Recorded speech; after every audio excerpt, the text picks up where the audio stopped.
as a psychologist, I'm always thinking like person-centered, like what works for one person may not work for the next. But when I come back to the carnivore lifestyle, I almost feel like it is universal. Like it can't hurt. Let's put it that way. And there's people that that argue that and say, well, there's people that just can't do it because of diabetes or whatever. And again, I think it's this, well, let me try it for a week and now my diabetes did go away. So obviously or I feel worse. And again, you're going to feel worse. You're going to feel worse to get better. It's like any other addiction. Sugar isn't, it's toxic. It's just, you're addicted to it. Like you just have to kind of admit it. Welcome to the Plant-Free MD podcast with Dr. Anthony Chaffee, where we discuss diet and nutrition and how this affects health and chronic disease, and show you how you can use this to optimize your health and happiness, both mentally and physically. Hello, everyone. Thank you for joining me for another episode of the Plant-Free MD podcast. I'm your host, Dr. Anthony Chaffee, and today I have a very special guest, Miss Michele Mahr, who is joining me from Salt Lake City, where she just ran the Salt Lake City Marathon. Michele, thank you so much for joining. Thank you for having me, Anthony. Yeah. So for people who don't know who you are, could you please introduce yourself and let us know what you do? Sure. So I'm Dr. Michele Mahr. I have my PhD in Rehabilitation Psychology from the University of Wisconsin-Madison. And I received that in 2016. So I've been an assistant professor in rehab counseling for just about 8 years now, and traveled all throughout the U.S. teaching rehabilitation counseling.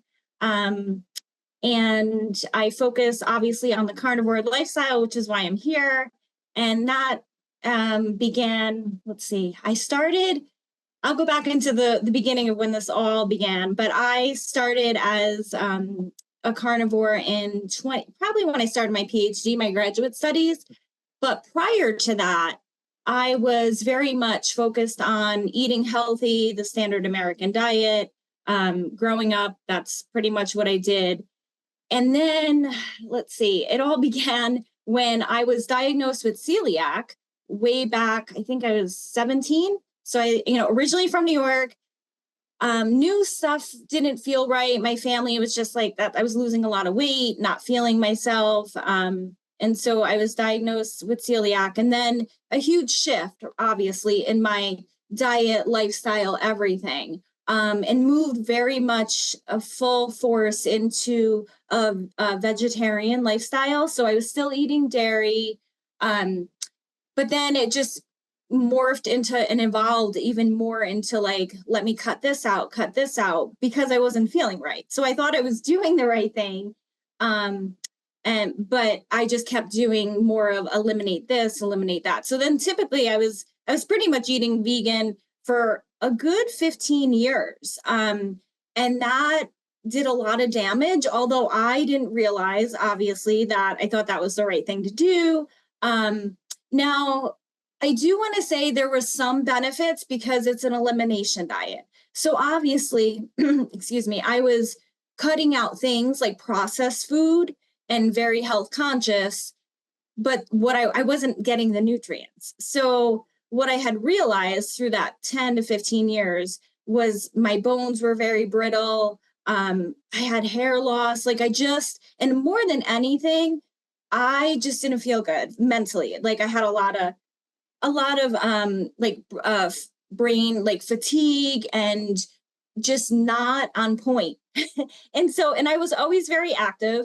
And I'll get later into that about like working out and running marathons. But I always went to the gym. I ran. I've been I wouldn't say like I'm not an athlete, but I definitely athletic, right? So if you add that to the caloric deficit of constantly, running and going, expending my energy, but not giving it back. And that was really taking a toll on me, like other individuals that have done carnivore. So eventually I just hit this point, and it was during my doctoral studies. I'm like, why am I doing this? I don't even like vegetables. Like, why am I forcing all this? And it was very stressful, PhD and everything.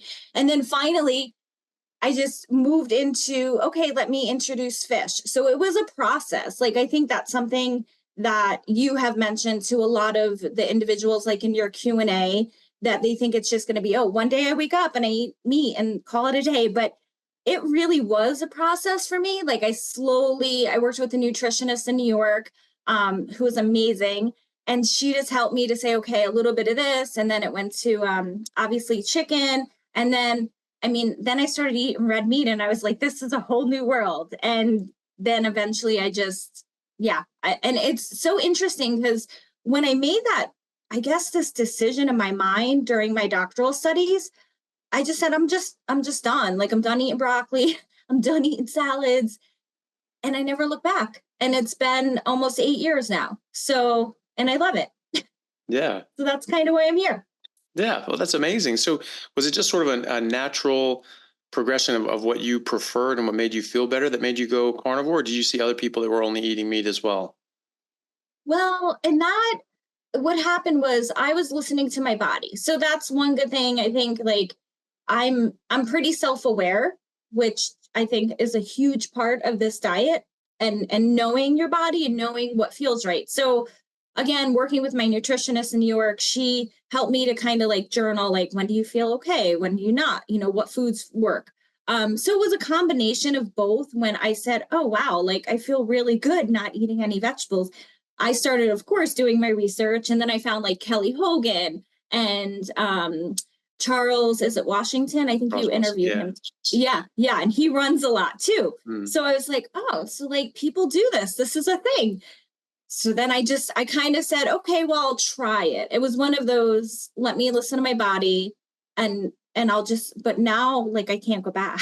Like I don't want to go back. And so it was a combination. And I think once I had the validation that even a doctor can't tell me what is right for me. You know what I mean? It's like, I just didn't, it's not that I didn't trust the medical profession, but what they were advising me was like completely opposite of what I was doing. And it was I guess it was pretty shocking because I was doing it exact opposite, but feeling like way better. Like I was literally eating, I'm pretty much known as like the bacon person, freaking girl. Like I eat so much bacon. I kind of leaned off a little bit of it, but my doctor, when would do a check-in, he would say, like maybe you should calm down with the bacon.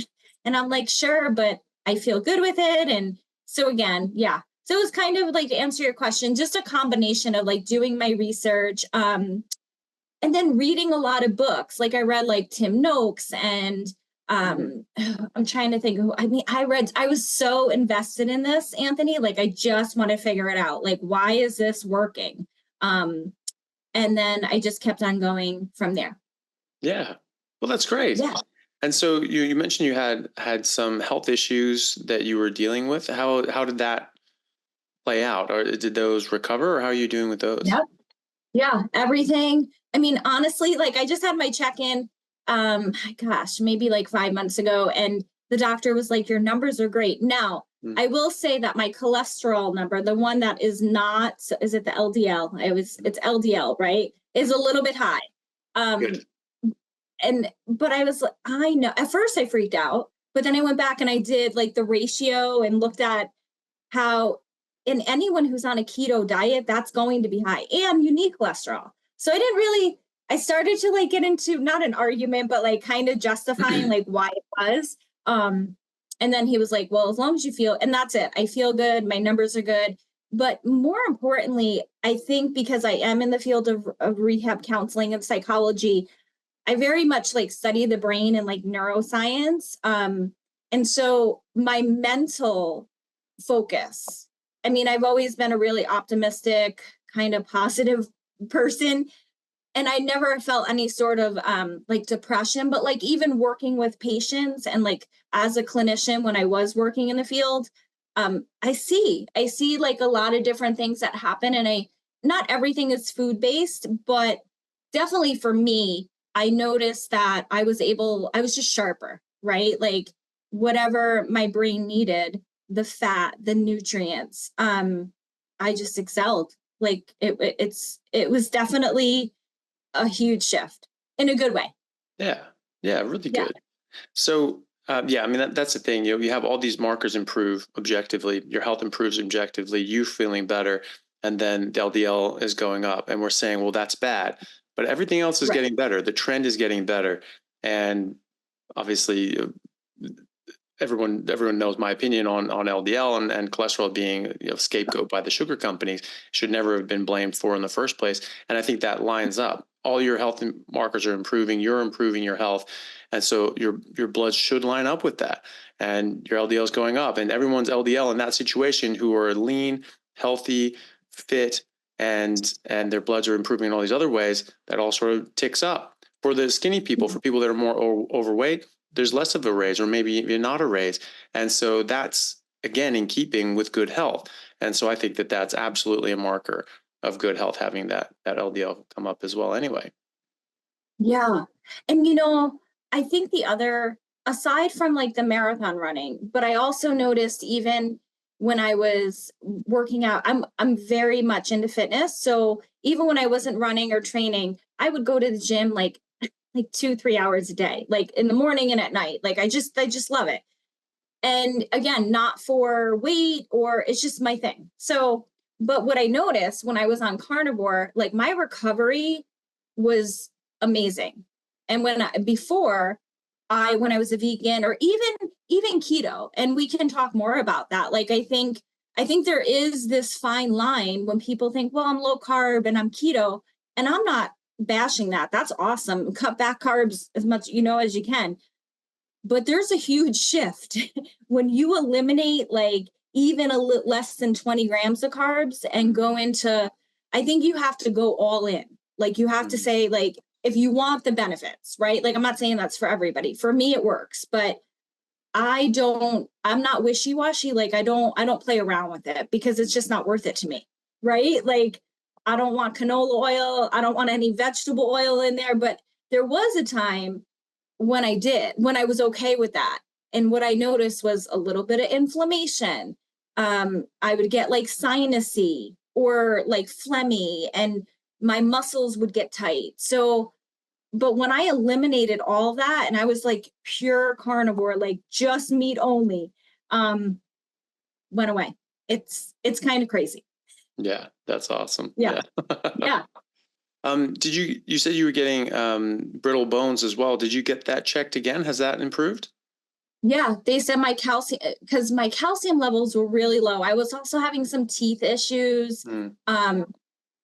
But everything, I mean, obviously you can't get back calcium in your body, like you can't like build it, but no issues at all. And I could feel stronger. So I think that says a lot. Now, there was a little bit of a transformation with like weight gain, but it was more about like bone density, because I was gaining lean muscle.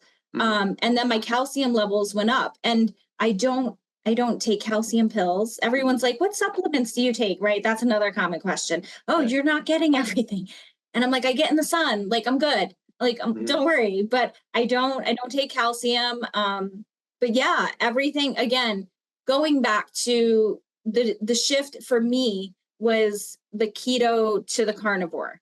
So even those 10 grams, that was, or whatever I was putting in my body that wasn't pure carnivore, made a big difference. And I think I was able to absorb the nutrients. So also with celiac, as many years ago, I wasn't absorbing calcium. So I think that was like the ramifications of veganism was still playing out for a while. Because my body, as I was developing, was not developing as it should, because it wasn't getting what it needed. So it took a while. And I think some other, like, I know Kelly talked about this, Kelly Hogan, that it was a good couple years where I just had to like really eat like a lot to get, and that was okay. I think other women too, I mean, men, I'm sure, but at least I struggled a little bit with like the mental part of that. Like, oh my gosh, like I'm eating like 2,000-3,000 calories, but I wasn't gaining weight. Like I was just my body needed to heal. So yeah, but it was again, not a day. It wasn't just a week. It was a long time. So the more years, I think what I really appreciate about you is that you're so patient when people come and talk to you about this, because there's a dogma or like a stigma that it's going to happen overnight, right? Like I'm just going to turn carnivore, and then people, it's like addiction, right? you relapse, same thing. And then they're back to square one.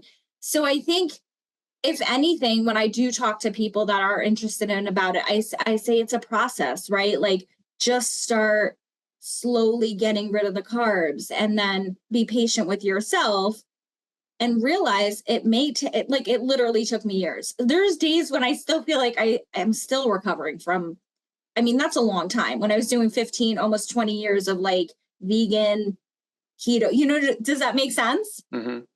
Yeah. So yeah, I just keep eating. Yeah. Yeah. Well, it's pretty crazy too, because, they say that, you can only put on bone density up until the age of 25. And then it's just all, it's entropy after that. And your body's just breaking down. But I've seen people reverse that and actually improve their bone density, go from osteoporosis to normal bone density within a year or two, especially when they do. Yeah, especially when they do sort of resistance training as well, and you stimulate the bones to grow in certain directions, whatever direction of pressure that you put your bones in, they'll stimulate growth in that direction. And so, I've seen it. It's not supposed to happen, and yet we see it. Diabetes is not supposed to go backwards, and yet we see it with autoimmunity. And it is always funny when people say, well, you're not going to get enough of calcium or something like that. You can't just get that just from meat. You need to get it from something else. Well, you're not going to get it from spinach, because they did that with studies with people with spinach where they gave them spinach and their calcium levels actually went down because of all the oxalates and anti-nutrients.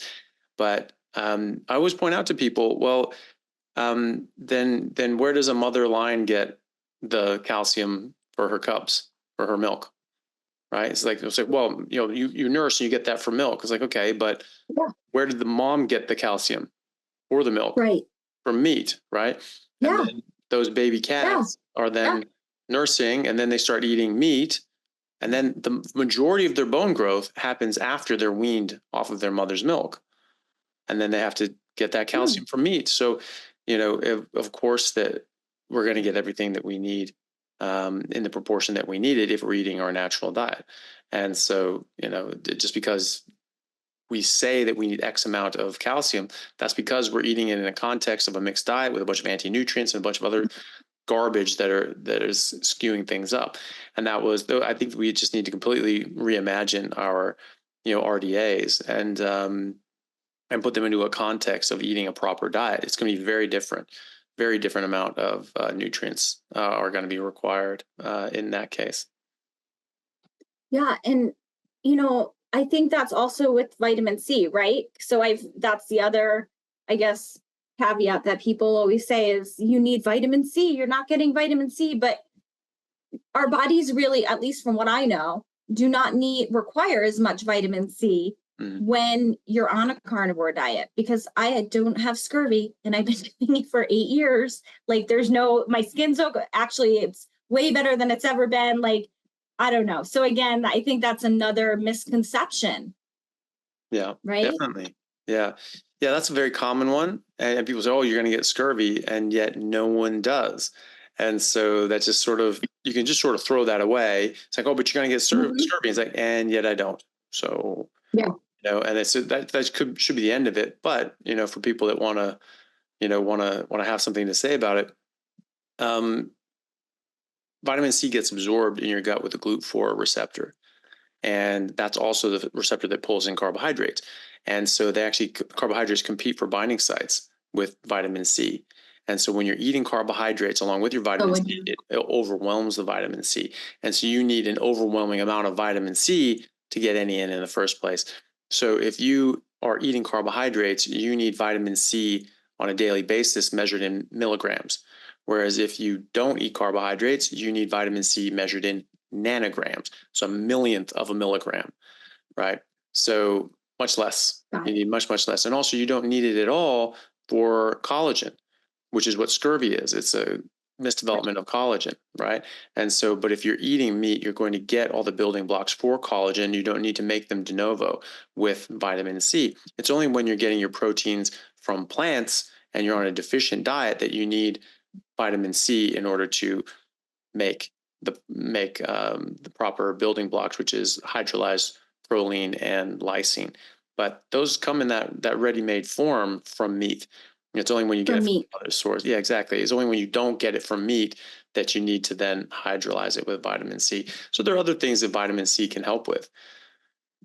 Is it essential? I don't know, but it's certainly not essential for making collagen as long as you're getting enough collagen in your meat. Yeah. Yeah. Yeah. Well, that makes sense. And I think, but what you just explained is not common knowledge, No. just so you know. No. So I think a lot of times, at least when I talk to others, like in the general population, and I start going on as a little bit like you, they're just like, oh, then they just go get a cup of orange juice, right? Like they just have to be really invested, I think, in your health. That is one thing that, and as I've like listened to so many of your podcasts, and there's just so many conditions out there and people, and there's a range, right? Like I think that's the other avenue that I look at. Like as a psychologist, I'm always thinking like person centered, like what works for one person may not work for the next. But when I come back to the carnivore lifestyle, I almost feel like it is universal. Like that's almost like it will work. There's no, it can't hurt. Let's put it that way. At least, I don't know. And there's people that that argue that and say, well, there's people that just can't do it because of diabetes or whatever. And again, I think it's this, well, let me try it for a week and now my diabetes didn't go away. So obviously or I feel worse. And again, you're going to feel worse. You're going to feel worse to get better. It's like any other addiction. Sugar isn't, it's toxic. It's just, you're addicted to it. Like you just have to kind of admit it, I think. But that's, again, I'm a little biased.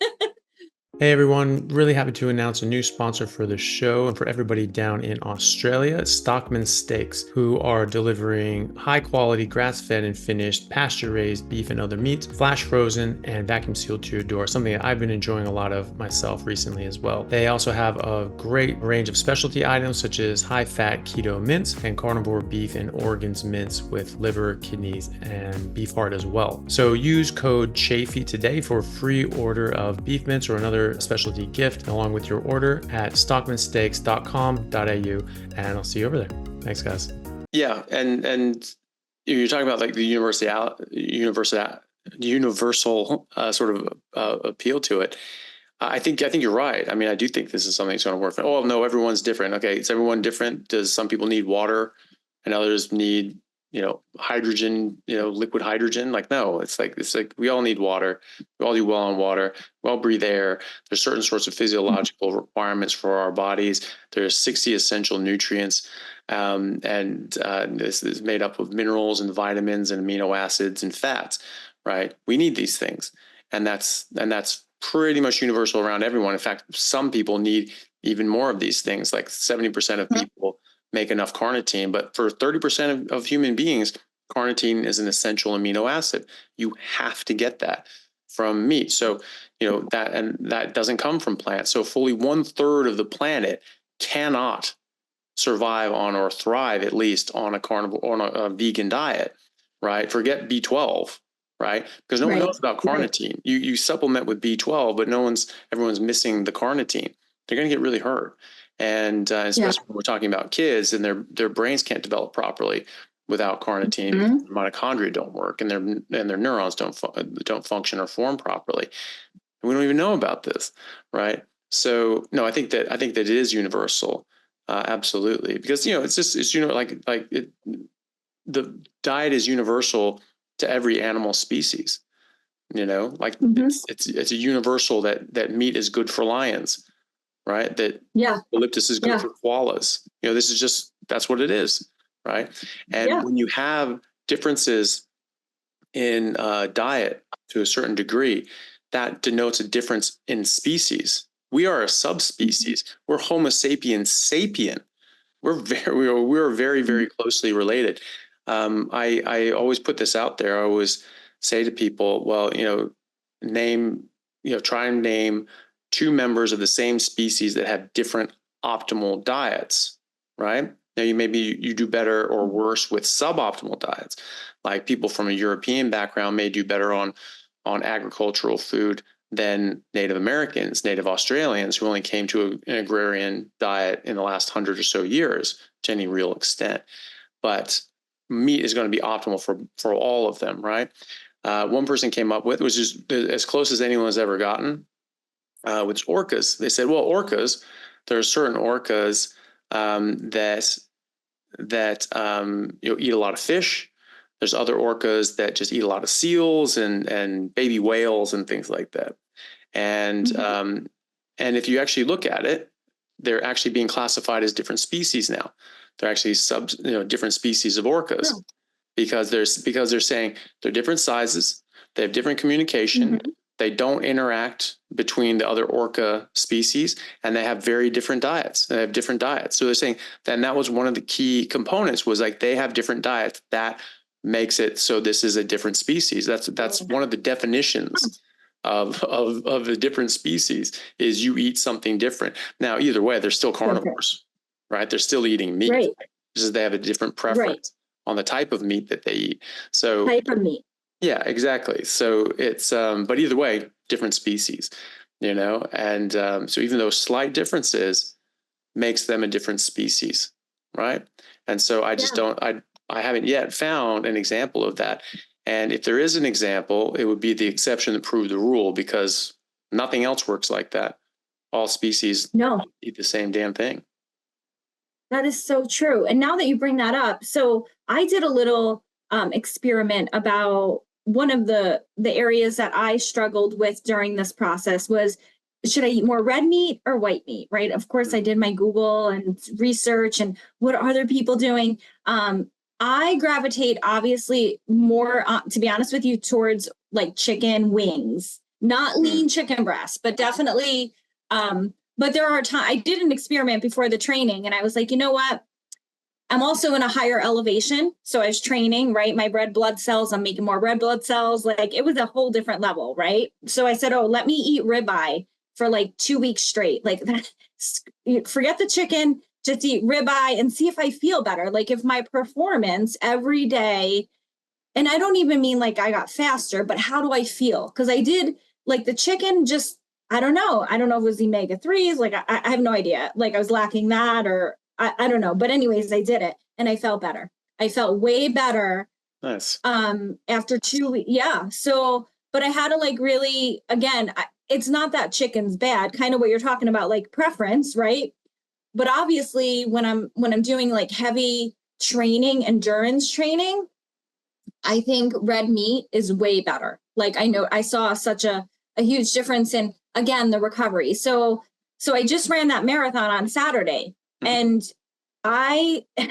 it's so funny. Like after the marathon, I'll just share a little bit, like everyone was running to the tables and there's like donuts and pizza and like tons of like, and of course beer, like everyone was just like totally eating whatever.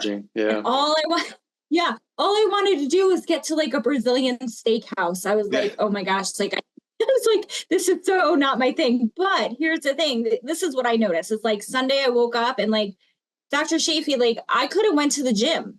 Like I was okay. And I had just run 26 miles.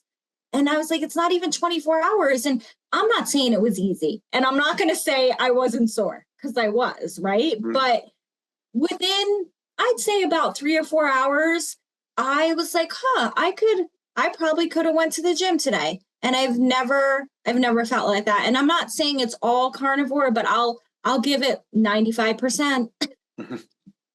So yeah, it's interesting. Yeah, well, that's fantastic. So this is your third marathon you've run as a carnivore, is that right? Yeah. And no carbs. And no carbs. No carbs. And February was right. And so like February was my first one in Mesa, Arizona. And I started training. I was in LA in October of last year. So I started training. So only not even 5 months of training, but carnivore. And I remember thinking when I was heading into Mesa, oh, am I going to, like, of course it came back. Like, I've never done this. Like, am I going to be able to do this with no carbohydrates? But the stress of like trying to integrate the carbohydrates when my body was not prepared for that, was too much. So I was like, you know what? I'm screwed. I'm just gonna go for it. Like, it'll be okay. And I did it, and I did pretty well. So I think there was more, it's a more of a mental, right? Like this idea that, oh, I need gels and I need constant, every couple hours, like the UCANs and all that. And I'm not saying like marathon runners are amazing, like Sarah Hall, all of them, they're doing great. Boston Marathon, right? Like whatever, to each their own. But for me, I didn't want to be on that up and down, right? Like the more I did the research of like every couple miles, you have to take something. Like my body probably wouldn't have done well in general with that because it's not used to it, right? But then I kept thinking, well, where am I going to get my glycogen, right? Because that's what happens, but I did okay. One thing I will say is I had to add a lot more fat for energy. Mm-hmm. So I think that's where, for me, was pretty much the deal breaker when I would hit like 13 miles and I started to feel any sort of like, oh, I'm feeling a little lethargic, like what's going on? And then I'm like, okay, I just got to like it's mental, tap into my fat resources because we all have enough. Like I'm a pretty lean person, but in general, we all have, people think that you need a ton of fat, but you don't, right? Like even the leanest of the lean they can run very long amounts with very little, fat on them. And so I think it's a misconception. That's pretty much. And I do think it's mental. Yeah. Well, I mean, just think about it there, right? People say it's like, no, you have to eat all this sort of stuff, that the fat on your body is not enough. And it's like, well, then why is it so difficult for people to lose weight? Why don't they just go for a jog and lose 20 pounds of fat, right? If it's just like, it's just such a weak energy source and it just drains off your body immediately, no one would have a weight problem. It would just be, everyone would just be lean as hell all the time. All you have to do is just jog around the block and you just lose 5 pounds, and so if you're running a marathon, you run 26 miles, okay, run 1 mile a day for 26 days and should lose all the weight that you need, right? So that doesn't work like that. People are just struggling to lose weight. It takes them months and years to lose a significant amount of weight. And so obviously that's not the case. So obviously that fat goes a long way. It has a lot of energy. There's a lot of energy density, and you have more than enough energy for weeks, really. And so and more people are coming to this. So it's great to see you doing it as well. Of just running just a whole marathon, is being like, I'm not going to eat today. And marathon runners used to do that. They used to hit the wall. Before they had all the refeeds and just drinking down sugary drinks and all that sort of stuff. Marathon runners used to go and they'd hit the wall and they would push until they broke through the wall. And then they get their runner's high and their second wind, and then they could just go forever. Right. That's before, Sugar Water, started sponsoring these sorts of events and paying the money to just suck down these sugar drinks. But what is that biochemically? That's you run out of your glycogen, you run out of your blood sugar, but your insulin's still too high, so you can't access your fat stores. And so, you bonk and you just hit the wall and you just have no energy. And most people stop there. But if you keep pushing and pushing and pushing, you'll force your body to start producing blood sugar, glycogen, and ketones. And in fact, studies have shown in humans that ketogenic athletes replenish their glycogen faster naturally than carb-fueled athletes drinking sugar water, right? So when you do that, when you break through the wall, then you get into that state where you're just making all your energy. Well, when you run a marathon, you're already in that state. You're already in your second wind. You're already in your runner's high straight off the bat. So you just go and you never have to worry about the wall because there is no wall. You're already through it. I'm already through it. Yeah, that makes so much more sense. And I think kind of like zoning out from the social media and what everyone's telling you and really just listening to your body, at least for me, that's what helped. Because I'll tell you, the first one, there was just so many thoughts about what you're talking about. Like, maybe I should try a little bit of like almond butter, right? Or bring little packets of coconut oil, or I was thinking of all, and then one day I'm like, this is stressing me out. I'm like, you know what? I'm just going to go for it. And it was totally fine. It was actually more than fine. It was good. And then I signed up. So the other thing that I think to point out is not only, so I did it in February, and I'm not saying this because like I'm anything special, because I'm not, but it's amazing how the diet has helped. So February was my first marathon. So 30 days later, so a month later, I ran another one. Nice. In March.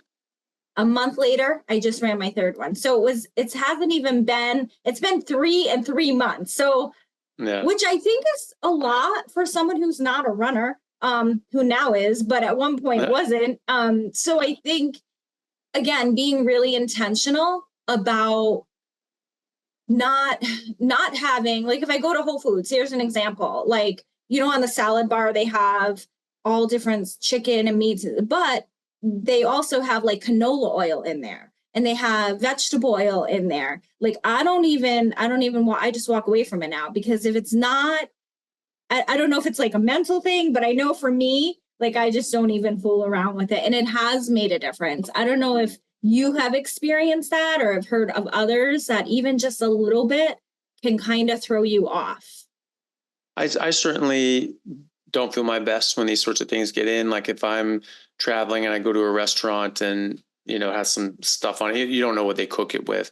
Sometimes I can feel a bit off. My face will get itchy, my nose will get stuffy, and just might feel a bit gross or something like that. More gets into it, I might get achy and sore. My back might hurt a bit for a day or so. It's usually not anything too crazy, because I'm not eating like large amounts of anything. I'm only just eating meat. If something is covered in sauce, I'm not going to eat it.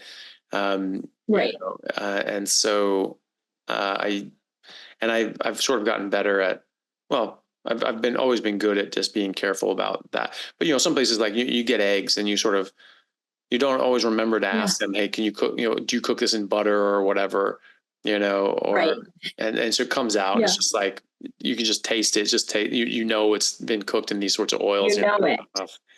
Damn it. And you're already like halfway through it and you're like, shit, but, it's I do feel different from it. I don't have marked health issues like autoimmunity. So I don't get like a big reaction, but I don't feel my best for the next couple hours, and maybe even a day or so, depending on what it is and how much it is. But there are others that get really affected by it, especially with like autoimmune issues, and they might actually get a flare up. I knew one lady who's of Native Canadian descent, so she sort of Inuit descent. A lot of meat in that culture. They just only eat meat. So she lives way up north in Canada, and that's just a big part of the culture. They just eat a lot of meat.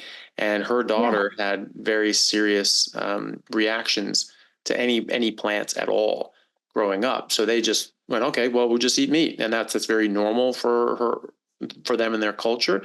And so for the last 40 years, she's like 60 now. She looks half her age.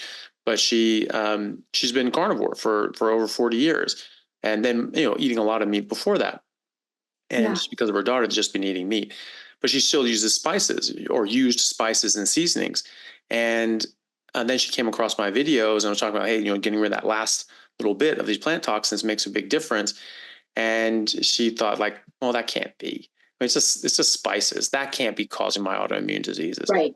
She cut them out. 1 month, they were gone. Right? She had 4 autoimmune diseases, and in 1 month they were gone. She was like, this is ridiculous. This is just crazy. And so now she's completely gone. She's completely in remission on all her autoimmune issues, but she's very sensitive. I mean, just seasonings gave her a very serious reaction. So she just has to stay well away from these sorts of things. And, traditionally, she would not, her ancestors would not have eaten plants to any great extent up until this century, or this past century anyway. And so, they've had absolutely no time to adapt to these things. They're going to hit a lot harder. And in fact, the spices and seasonings are generally the worst part. There's a book that I have called The Most Delicious Poisons, which is all about the spices and seasonings and how these are the most toxic part of that plant, which is why your brain is sending that signal that don't eat this, that big, strong signal. It's not the plant that tastes like that. That's your brain's reaction to those chemicals saying that these are toxic, do not eat them. And so that's why you're getting that big that big response when you put it on your tongue. You go, oh, no, don't eat that, Right. and that's because your brain's warning you. That's so interesting because that is one area I never gravitate towards spices. Like I did at one time when I kind of what you're talking about, when I was keto, I would put like, even I know pepper has had some, I've had issues with pepper. There's some, what is it, in black pepper, there's something that doesn't react well with me. But I remember people would do like steak seasoning, the Montreal steak seasoning. And there's some recipes, like I'll Google like how many carnivore recipes and stuff, but my taste buds automatically just go for like the plain. Like that's just kind of how I am now. And I don't know, like, I think that's another area that it's good for me because I love the simplicity of it. I don't know about you, and others that have shared on your podcast, like, have said that it's just so nice and it's the mental energy. Like, I really don't have to think about what I'm going to eat. Honestly, it frees a lot of space, right? Like, I think some people get I don't know. I think it's a bigger issue. Again, that's just me looking at it from a public health perspective, but like foodies, right? Like, let's do all these different sauces and all these. Food is like such a big part of our society, Western society, that like that's how people celebrate and they drink, and beer is full of gluten, and they drink and they eat. And it's also like a cultural component to our society here in the US that I think if people stopped and really reflected on that, like, it would be a whole different shift. So like, if you're doing carnivore, that's kind of you have to learn how to navigate that. At least I did, because just going out and social events, I would say that would be probably the only area that I struggled a little bit as far as, and no one ever, I mean, people still are like, that's all you eat, they question it, but I don't care anymore because I feel so great. You hit this point where it's just like, whatever. But I do think that it can be a little awkward I think it brings attention to other people that they're like eating all these carbs and you're just sitting there eating like bacon and wings and whatever, and you feel awesome. And they're eating foods that are filled with, it's almost like they know, right? Like, so there's definitely, they know, I think, but they don't want to go that route because they don't trust it. Because the FDA is, whole grain, it's still there. As much as like we're moving away from a little bit, I think we've progressed to move into more of there are ketogenic lifestyles. You have to be mindful with that, and a lower carb. But in general, it's still very much pushed in our society that we all need carbs. So that's what people do. So I think the social part can be a little bit awkward, but you navigate that, and people eventually, at least for me, I think once you kind of own it and say, well, I want to feel like what you said earlier was really resonated with me. I want to feel my best. And I have a lot of responsibility in my job and like doing my training and stuff. Like, that's all I care about. So if that means that people don't want to jump on board, that's fine too. Yeah. I don't care. Yeah. Right? Yeah. Yeah. Definitely. Well, I mean, that's it. All we can do, we can only worry about ourselves and take care of ourselves and do what we believe to be the best thing for us. And if other people are interested in that and they see the benefits and they want some of that for themselves, people are more than willing to talk about that. It's not like with, on the vegan side of things, like if you leave veganism, like you are just excommunicated and they just come after you and they try to destroy you. We don't care. We're just happy. We just feel good and we feel happy. And it's like, if you want to do that too, great. It's like, well, I don't think I can do that. Fine. Go away. Like, it's just like, no one cares, it's just like, obviously I wish you the best and I want you to be healthy. And if it's like a family member or a friend, I'm very happy when they do this and they feel better. That makes me happy. But if they then go like, oh, it's too hard. It's just this, that, and the other. It's like, it's fine. It's like, is there anything wrong? What was wrong? If I can help you, please let me know. But I'm not mad at them. It's their life. Right. Whereas like the other side of it, it's just like, no, you weren't real. You weren't a real vegan. It's like, no one's just like, well, you weren't a real carnivore. It's like, I don't care. You know, if you think that this Right. benefits your life, then great. If you don't, then don't. It doesn't matter to me. I want to just get the information out there so people can take this or leave it. You Yes. know, it's just I don't like people vilifying meat like it's some sort of poison, because that's garbage. You know, it's essential to life. And you know, so that's all what I'm doing, and this is what I do. And if people want to emulate that and get the results I get, then great. This is what I'm doing. And if you don't, then fine. But a lot of people do. Okay, too. Yeah. Yeah. And I love that you share the information, because I do think part of why so many people are reluctant, at least when I've experienced, family, friends, just people in general, you know, people at the gym, is they don't know. Like they almost like just don't believe it, right? Like it's ignorance is bliss, right? Like I'm in this circle, I have this, what do they drink? All those pre-workout stuff, like all that, you know, and I'm like just so not in that mindset. That's just not my life, right? And so when I talk to other women and men at the gym and stuff, and we talk about training, and they're like, so what do you do for pre-workout or whatever? And I'm like, I really don't. I actually work out fasted. I love it. Yeah. And so I think when they're open to it, right? I think that's part of it too, is that they have to be open to, this might be a lifestyle. So what you're doing and sharing this information. And I remember, I don't know if it's the same woman. I think it's a different one, but the one that you interviewed in Canada, she's like 80, I think. She has like 10 kids or something. Yeah. Mm-hmm. Yeah. So she was so excited too, because finally people are catching on that this is real and you can do it. And not only, but like thrive doing it, right? Like not just maintaining, and just like, people are just so like, how are you? Okay. Like getting through. And I used to be like that, honestly, when I had a lot of carbs and I was a vegan.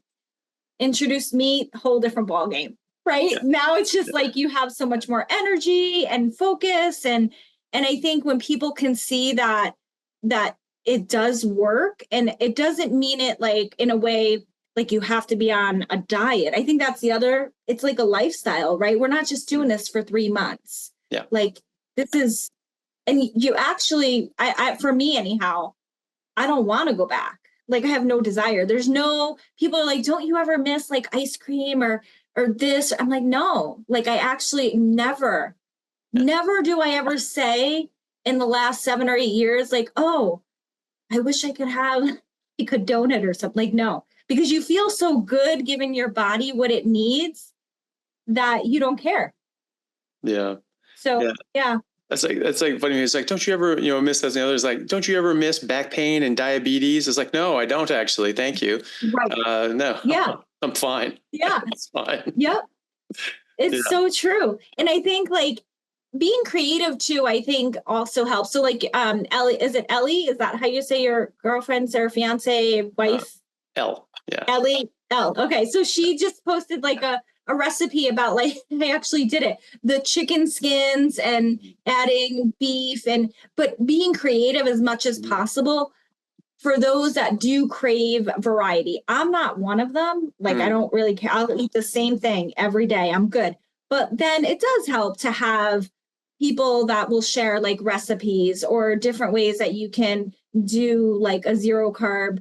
And this is for other individuals that want to try it, but like zero carb cheesecake, like Kelly Hogan does some of that stuff. She'll talk a lot about. So I think, again, really just opening up people's eyes and awareness that it doesn't have to be, oh my gosh, I'm never going to have anything that tastes good again. But actually, I feel like so much better not having those things. So yeah, it's a whole different. And like you said, do I miss diabetes? Do I miss like headaches or sinus issues? I mean, I had a lot of, when I was a vegan, just a lot of, I felt like I was always just like sick, not sick hospital, but just always, I don't know. I was also living in New York. And so I was around like a lot of like riding the subway. So germs and stuff, you know, but I just remember like running to like the candy store to get like a ton of sugar to keep me going, right? As a vegan, you can still eat a ton of sugar.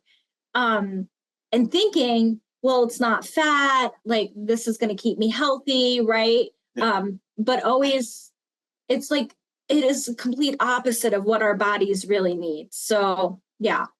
Yeah. Definitely. Yeah, that's funny that you can convince yourself that sugar is good for you.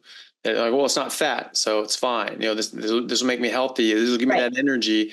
These carbs is just, sugar is just carbs, and I need carbs, and so we'll just get it in the form of a candy cane, and that's totally fine. It's pretty wild that we convince ourselves of these things. Hey guys, just want to take a second to thank our sponsor, Carnivore Bar. I don't promote many products because honestly, all you need to be healthy is to just eat meat. For those times that you're out hiking, road tripping, or stuck at work and you want a nutritious snack that is just meat, fat, and salt if you want it, the Carnivore Bar is a great option. So I like this product not because it's just pure meat, but also because I want the carnivore market to thrive as well. And the more we support meat-only products, the more meat-only products there will be available in the mainstream. So if this sounds like something you'd like to get behind, check it out using my discount code Anthony to get 10% off, which also applies to subscriptions, giving you 25% off total. All right, thanks guys. Mm-hmm. Yeah, it's like that, similar to what you said earlier, like that mind and body connection too, right? Like your body knows. It's almost, and your mind knows. And you can once you convince your mind of that, even with like the marathon, like once you convince your mind that you need carbs to get through it, then I was thinking that. Mhm. Or what you said earlier about the block when people hit the 20 mile. So I had already programmed in my mind, well, 20 miles, I'm going to hit a block because my glycogen is going to run out. So the first marathon that already came in my mind. And sure enough, I started slowing down around 20 miles. I was probably tired too, but also once I kind of let go of that and was like, no, I'm just going to push through this, then it went back up again. So it really is about, I think a lot of times just kind of, convincing your mind that thinking that you need the carbs or justifying it. The other part that I think is pretty fascinating is like that whole like balanced approach that people always talk about. Well, you need a balanced diet, and like they just can't get over that. They just feel that carnivore is not balanced. Do you get that question often? Oh, you're muted. Oh, that was weird. Okay. So yeah, Okay. so it's always funny. These people say, well, you need a balanced diet, right? And Right. it's just like a balance. Well, you should eat a balanced diet. You can't just eat meat. You need a balanced diet. And it's just like, well, what the hell does that mean? Like balance with what? It's like, the balance of good and evil, so you have to have like a good thing balanced, it's just balanced, right? And so it's just like, you need food nutrients balanced with poison and and garbage, right? So you have to have a balance, right? You can't just be good. That would just be good for you. Then it has to be balanced with things that are bad for you, obviously. What a balanced diet really means is you get balanced nutrition. You get all the 60 essential nutrients that you need in the proportion that you need them. That's a steak. Yeah, that's what that is. Steak is a balanced diet. It has a perfect balance of all the essential nutrients that you need in the proportion that you need them. And when people say, well, you need a balance of all the different food groups, and that's a different thing. That's been sort of bastardized. They say, well, you need a balance of the food groups. It's like, no, you need a balance of nutrients. You need a balanced nutrition. And so when they think, well, you need a balance of the food groups, you need some, protein. You don't want the animal fat though. You want some carbs, you want some veggies and all different sorts of colors. You have to eat the rainbow because apparently that's a thing. We should just eat a bag of Skittles, I guess. And so, yeah, because like, I mean, what essential nutrient does purple mean? I mean, like, it's like, I'm feeling a little low on purple. I got to get something purple in me. It's like, it's just so strange. We're just going by colors now. Is this a picture book in kindergarten? Like, no, this is like, this is actual nutrition. So, they're saying, well, you need a balance of all these different sorts of food groups. What that's saying is you have no idea what nutrients you actually need. And you're just trying to just use the shotgun approach to just try to cover your bases. And that's fine if you have no idea what you're doing. But if you do know what you're doing, then you should just actually go for those focused nutrients, right? Because you don't just need random plants. You don't just need random carbs. You don't just need random food. You need specific nutrients. And so that's what a balanced diet is. It's a balance of the essential macro and micronutrients that you have to have. And if you know what those are, then you just go for them, because people have been fooled into thinking that everything has nutrients. You just need to get all these nutrients, and there's nothing bad about anything that you eat, except for meat and fat. Obviously, that's bad, but everything else, it's only good. It's all positive. So it doesn't matter if you eat this, that, and the other, and you eat too much of this or too little, whatever. It's all positive. It's fine. You just need to eat enough of it. Keep eating, keep going, because you need to get all these nutrients, right?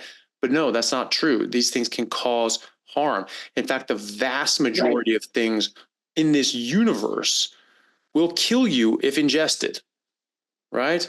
And so, you need to be mindful of what you're putting in your body. And so it's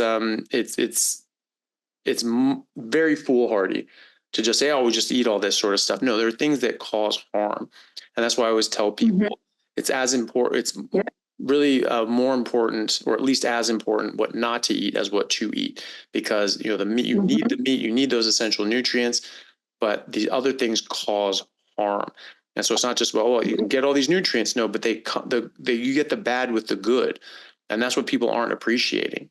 They're not appreciating just how much plants like to stay alive, and just how much what they're willing to do to stop you from killing them and eating them.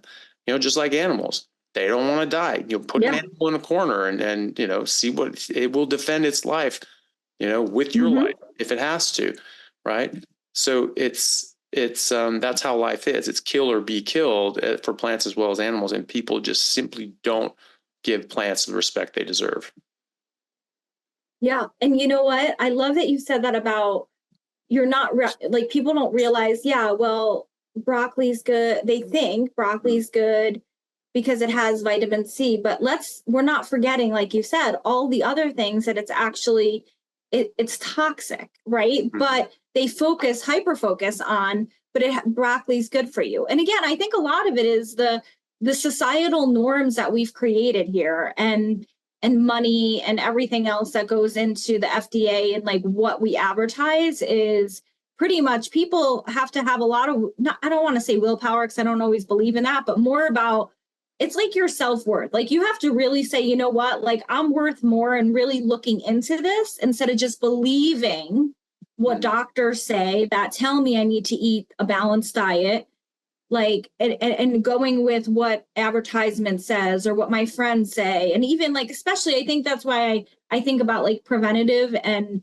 like our youth, and they're so brainwashed that this is what a balanced diet is. And so I love when I see like a carnivore mom, like feeding your kids like meat, and really like just focusing on that. Now, I do think, again, that's a whole different area, but children may need I see different carnivore moms that will say, well, we'll have a little bit of vegetables here and there as the developing stages. But when I see like kids that are just like living off sugar and thinking that that's okay, and they're eating or even like the vegan lifestyle, like, I never belittle anyone because I was there. But once you become aware, you can't become unaware, right? So once that light opens up that this can actually work, and I can not only work, but I'm going to feel 10 times better without the things that everyone's been telling me I'm supposed to eat. It's just a whole different, it's a game changer. But I think you have to be prepared sometimes for like a little bit of backlash, because people will question it. And that's okay if you're, knowledgeable and know what you're doing. Like you said, kind of focusing on the nutrients. Another part that I've noticed, at least with other carnivores too, is that I don't really eat much. Like, I don't eat often. I've never been a grazer in general, but when I do eat, it's very nutrient dense, very kind of, to tap into what you just said is so important, that like, if not when I'm training, but if I just in normal working out life, it'll be like one meal a day. But that one meal is going to have like you said, like a ribeye and bacon and fat, and it's going to keep me going for a good 24 hours. I mean, not all the time, but there are times when I'll have like 2 meals a day. And people will say, well, don't you need to eat more? Like you said, eat more. But I'm like, no, because once I have everything I need, like, that's sustainable. It's or even salmon. Like, I'll eat salmon if I'm like craving like omega-3s. Again, just like really listening to my body. And then what I love about it is it's simple. Just like eat my one meal and call it a day. Like it's a good feeling. Yeah. Definitely. I don't know how people have the time to like eat all day, like every hour. You know what I mean? Yeah. Like, no. Yeah. It's I so much better. Yeah. Like, I just get up, I go, I just get ready, I go, I just do my thing. I don't think about food. I love it. Yeah, I don't. My secretary at the office, she doesn't even schedule me lunches anymore. Like it's just patience all the way through. I have no breaks. It's just, and you just go. Oh my gosh. It would be nice to have a break, but at the same time, it's you see more people and we're quite busy, so it's fine, and it's such a release of time that you're not thinking about preparing or eating food. It's so convenient. Yeah. It's so easy this way. It just frees up so much time. And you're not beholden to the whole restaurant culture where you're just constantly going out to eat, constantly going to coffee and drinks and food. And your entire life is wrapped up around eating or drinking something. This is people don't go out and do things. Asking people, what do you do for fun? And they're like, oh yeah, I like to check out new restaurants and things like that. I'm like, that's a hobby? You're like, what? You're like, right. Like that's not a hobby. That's just gluttony. So I don't know. I was going to ask you though. Oh, sorry. You were going to say? No, I was just going to mention like what you said about this idea of like the simplicity of it, right? So there's that idea that, okay, I don't have to think about what I'm going to eat, but not only that, but you're not even, the things that you would add are like actually hurting you anyways. So it's like a win-win. Like one, you're eliminating time, space, energy. Your brain can focus on things that are good for you or helping others like you are and like those things. But then you're also, it's not like you're just like not eating. You're not adding crap into your body. Like it's just, I don't know, that's a whole nother, but you just, once you start that kind of like fasted way naturally though, right? Like, fasting's been, everybody goes, oh, I fast, intermittent fasting. But then when they eat, it doesn't matter if you're intermittent fasting, because then when you eat, if you eat a bunch of carbs, it's also, that's not like making it better, right? Like, so I don't know. There's like there's so many different lifestyles that people fall into. So yeah. Yeah. But go ahead. I'm sorry. No, you're right. I was just going to ask, so how has this affected your practice and how you work with people and how you suggest, when you spoke about, addiction and rehabilitation, things like that. Have you incorporated these sorts of things into your professional life as well? Yeah. So right now I'm not practicing. So I'm strictly research and teaching. Okay. That said, but when I give and I have 2 books that are on substance abuse and addiction, I don't specifically talk about like carnivore lifestyle, but one thing as I'm moving forward with like neuroscience and neurobiology is really looking into addiction, sugar addiction. And then even when I give my presentations, I'll actually be in New Zealand in November presenting at an addiction conference there. And I'll be talking about like eliminating the addictive components of sugar. So health promotion. So people that are in recovery for substance use, alcohol specifically, but also other drugs of choice. Again, it's that dopamine and serotonin, looking for that high, that often if they're going through recovery, at least when I was in the field working with patients, they crave sugar. And so there we go, like there's like this cycle again. And you really have to get to, that's why I kind of talk a lot about like the self-worth and like really being invested in yourself, because you have to identify like, why am I turning now to sugar when all I was doing was drinking? It's very, very common. And that's because the same thing that's in sugar, those brain neurotransmitters are being activated, right? So when you take alcohol out of that, now all of a sudden oh, let me get some Pepsi, because I need the high, because my brain is used to that. So you have to, again, carnivore is like ideal for people that are in addiction and recovery. I try to like put it out there, but again, I'm not practicing. But I definitely promote it, and at least integrate like the idea of recovery needs to have a component of nutrition and exercise, like hands down. I'll never take that away. I think that is like a key component for relapse prevention. I've just seen so many people relapse, but those that do look at a very holistic approach and like, what am I eating and what am I working out? And again, kind of coming back to the brain and what that looks like and what areas of the brain are being affected. So important. And as you know, sugar does the same thing. It does the same thing as crack, cocaine. It's addictive. And people can, and they don't want to go through that withdrawal. Yeah. So yeah, definitely.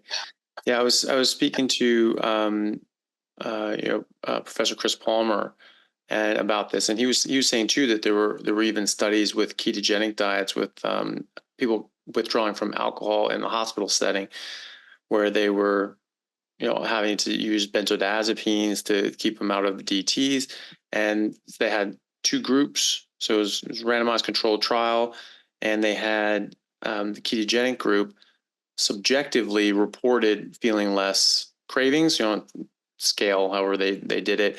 So they felt less cravings throughout the experience, but they also objectively needed less benzodiazepines to keep them out of the DTs. So there was an objective improvement as well from that dietary change as well, which I thought was quite interesting. Yeah. Well, and I think I was just at a conference in Texas for like opioid epidemic and what that looks like. And so there were some conversations from other clinicians that thinking about the health lifestyle and what that looks like, and being addicted to painkillers and opioids. And again, it always kind of everything comes back to the brain. So when you think about a carnivore lifestyle that is eliminating a lot of those other toxic chemicals that you're putting in your body, your brain is just going to function better, right? If it's not getting what it needs, it's not going to be thinking the same, right? Like and people don't, and this is stuff that we can do without medicine, right? Like sometimes medicine is necessary. Like I'm all for it on certain levels. But I do think there's so much more that people could take responsibility and accountability for if they change some of their lifestyle habits, including their nutrition. And I don't know, I don't think everything is obviously nutrition. You have to look at all the different psychosocial factors. But I think it's a huge component to it, especially in addiction. Yeah, definitely. Yeah. That's great. Well, Michele, thank you so much. That was absolutely excellent. Absolutely loved that. So thank you so much for coming on. Is there, do you have a website or social media or anywhere that people can find you and more of your work? Or your books too? Yeah, so I'm on Instagram. That would probably be the easiest way to find me. Should I just tell you or put it in the chat? What do you think? Sure. Well, you can tell everybody. I'll put it in the description as well. Yeah. Yeah. So if you just go to Michele MM on Instagram, you can find me there. It says Professor. I'm open. I love talking about this. My books are on there as well. So if you're interested in, getting the book or just like asking about it, you can look on there. I also give you my email if you're interested in emailing me. It is mmmahr53@gmail.com. So you can email me, message me on Instagram, but I love talking about this. Yeah. And thank you for doing what you do. I think it's amazing. And I'm glad we had the time to talk. Thanks for having me. Well, you're very welcome. It was an absolute pleasure. I'll put all that in the description, and so people can look there to get in touch with you and find out more. So thank you so much. It's been an absolute pleasure. Awesome. Thank you. Have a great day. You too. Hey guys, thank you very much for taking the time out to listen to what I had to say. If you like it, then please like and subscribe to my YouTube channel and podcast. And if you're on YouTube, then please hit that little bell and subscribe, and that'll let you know anytime I have a new video out, which should be every week, if not more. And if you could share this with your friends, that would help me get the word out and let me know that you like what I'm doing. Thanks again, guys.